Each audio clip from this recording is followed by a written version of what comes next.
You just finished a $50 dinner, but the bill says $72.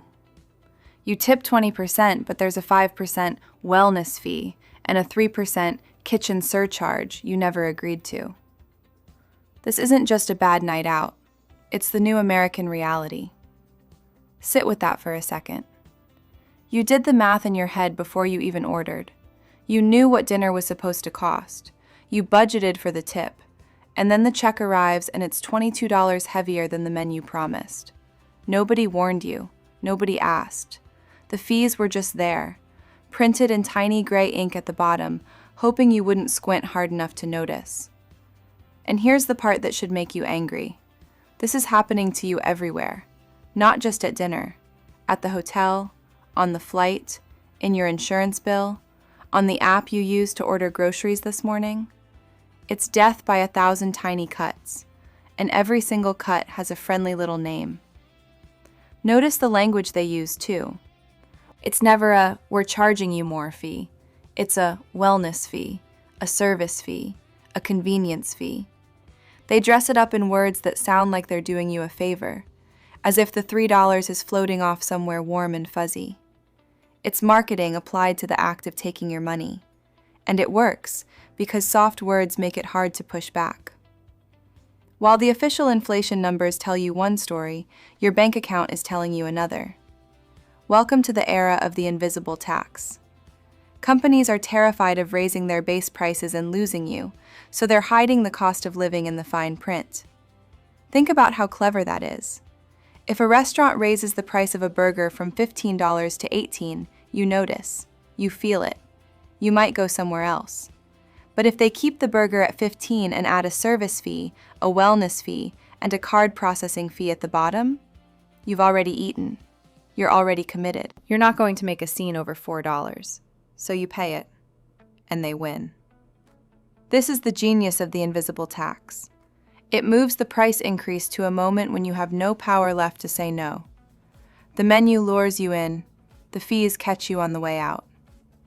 In the next 15 minutes, I'm going to expose where these fees are hiding, from your car insurance to your grocery app, and more importantly, I'll show you the 3 specific moves you can make to opt out and keep that 20% in your pocket. Because in 2026, being financially literate isn't enough. You have to be fee-proof. So if you've ever stared at a receipt and thought, wait, what is this charge? You're in exactly the right place. Stick with me, because by the end of this video, you'll never look at a bill the same way again. Let's pull back the curtain. Let me start with a question. When was the last time a hotel actually cleaned your room every day? I'm serious. Think back. A few years ago, you checked in, you left in the morning, and by the time you got back, the bed was made, the towels were fresh, the trash was gone. Today, you hang a little card on the door and beg for housekeeping. And if you forget, your room just stays dirty for 4 days. Same price, worse stay. That's not an accident. That's a strategy. And it has a name. You've heard of shrinkflation. That's when the bag of chips gets smaller but the price stays the same. The cereal box quietly loses 2 ounces. The roll of paper towels has fewer sheets. We've all caught it. But shrinkflation is the old game. There's a newer, sneakier cousin, and it's called skimpflation. Skimpflation is when the product doesn't shrink, the service does. You pay the same, but you get less care, fewer people, lower quality. The hotel still charges resort prices, but now you clean your own room. The airline still sells you a seat, but they've shaved the legroom down inch by inch until your knees are in the seat back. Same ticket price, less seat, less human. And because there's no shrinking package to photograph and post online, skimpflation is almost invisible. You can't hold up a receipt and say, look, this is smaller. You just feel a little worse about the experience and you can't quite explain why. That feeling, that's the tax. You're paying full price for a stripped-down version of what you used to get. Now let me tell you where a lot of these surcharges actually came from, because the story is important. A few years back, the cost of keeping American workers went up. Wages rose, benefits cost more, hiring got harder. Real pressures, real costs. So businesses did something that sounds reasonable at first. They added a small, temporary surcharge to cover it. A kitchen appreciation fee, a team wellness fee. A line that said, basically, we're passing along the cost of taking care of our people. And honestly, a lot of customers were fine with that. It felt fair. But here's what happened next. The temporary fee never left. The crisis it was supposed to cover faded, costs stabilized, and the surcharge stayed right there on the receipt, quietly collecting 3 to 5% on every single transaction, forever. Restaurants are the clearest example. Walk into a lot of American restaurants today and you'll find a service fee or kitchen fee baked into the bill. On top of the tip you're still expected to leave. So you're effectively tipping twice, once for the fee, once for the server. And the wild part is, the menu prices usually went up too. The fee didn't replace a price increase, it got added on top of one. That's the labor gap trick. A real problem opened the door, and the surcharge walked in, kicked off its shoes, and never left. The crisis was real, the fee outliving it by years. That's just profit wearing the costume of a hardship. But the most sophisticated version of the invisible tax isn't on a paper receipt at all. It's on your phone, and it's watching you. Let me paint the picture. You open a rideshare app on a Friday night. The price is $28. You hesitate. You close the app to check a competitor. You come back, and somehow it's $24. Did the traffic change? No. The algorithm just learned something about you. It learned you were willing to walk away, so it blinked first. Here's what's really happening. Apps like Uber, DoorDash, and Expedia use artificial intelligence to test, in real time, exactly how much you personally are willing to pay before you give up and close the app. It's not one price for everyone anymore. It's a constant experiment, running on you every time you tap. The system watches everything: what phone you're using, what time it is, how often you order, whether you usually pay without flinching. And it nudges the fees, the service fee, the small order fee, the busy area fee, right up to the edge of your breaking point. Not past it, just to the edge. Because if you abandon the cart, they make zero. But if they find your exact ceiling, they make the maximum. You are not a customer being charged a fair price. You are a test subject in a pricing experiment, and the experiment runs millions of times a day. The fees aren't fixed, they're personalized, engineered to extract the most they can from you, specifically. And the receipt is designed to keep you in the dark.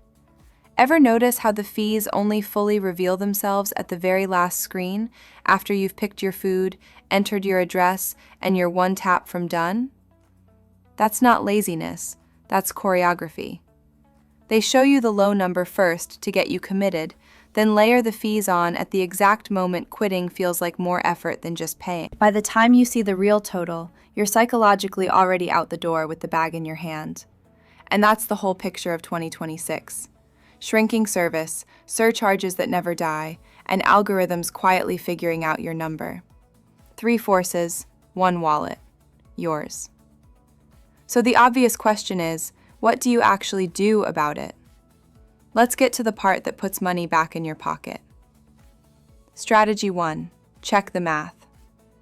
This is the easiest $100 you might ever find, and it's hiding in plain sight on your own credit card statement. Right now, pause this video, pull up your last 2 months of statements, and read every single line.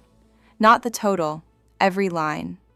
You are looking for 2 things. First, zombie subscriptions, the free trial that started charging you, the streaming service you forgot you had, the app that auto-renewed at twice the intro price. The average American is bleeding money on 3 or 4 of these and has no idea. Second, look for automatic convenience fees. The paper statement fee, the processing fee, the minimum balance fee your bank quietly tacks on. When you find one, here's the move. For a subscription, cancel it directly. For a junk fee, call the company and say plainly, "I'd like this fee removed or I'll be moving my business." You will be shocked how often they just say yes. They count on you never looking. The moment you look, you have power. This one audit, done once, can save you $50 to $200 a month.